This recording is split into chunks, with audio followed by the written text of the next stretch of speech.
This is the story of a woman who for the world was just another name, but for herself, she was an entire universe. Her heart was filled with dreams, but life offered her nothing but darkness. Her name was J.K. Rowling.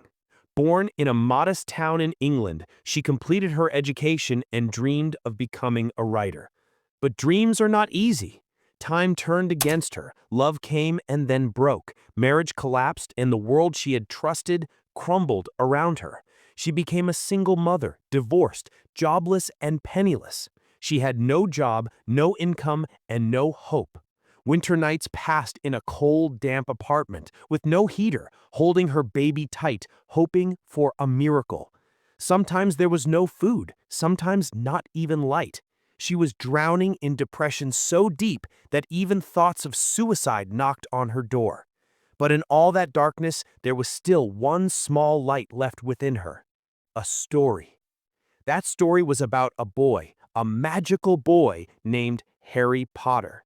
That name, that world, kept her awake at night. She didn't have a laptop, she didn't have luxury, all she had was an old notebook, a pen, and an unshakable dream. She would leave home, put her baby to sleep in a stroller, sit in cafes sipping cheap coffee, and pour her imagination onto paper. Every word she wrote, every scene she imagined, was a rebellion against the world that told her she couldn't. When the manuscript was ready, she knocked on publisher after publisher's door, but the answer was always the same. No one will read a story about a wizard kid. It won't sell. 12 publishers rejected her. 12 doors closed. But Rowling was no stranger to rejection. She had faced worse. And most importantly, she believed. Finally, a small publisher agreed to print just 500 copies. That moment may have seemed small to the world, but to Rowling, it was everything. It was her Hogwarts letter. And just like that, Harry Potter began to spread. Not like a book, but like wildfire. Children fell in love, parents were curious, the press caught on, and soon bookstores couldn't keep up with the demand. The story she once scribbled in cafes now had readers in millions. Then came the movie deals, then came the merchandise, then came the magic kingdom of Harry Potter itself. And the woman who once didn't have enough money to feed her daughter was now one of the wealthiest authors on earth.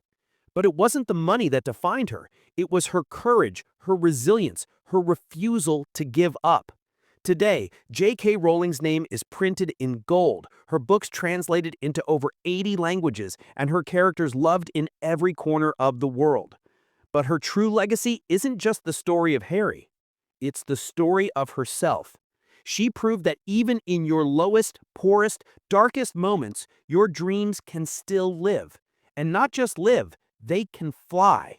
She taught the world that a woman with nothing but words can create worlds, that imagination can be more powerful than any bank account.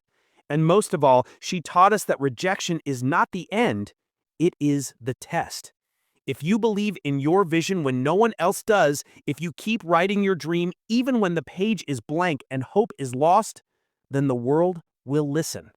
J.K. Rowling's story is not just the success story, it's a survival story.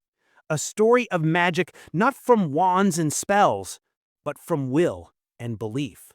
So if you're sitting in the dark today, feeling small, feeling forgotten, remember this.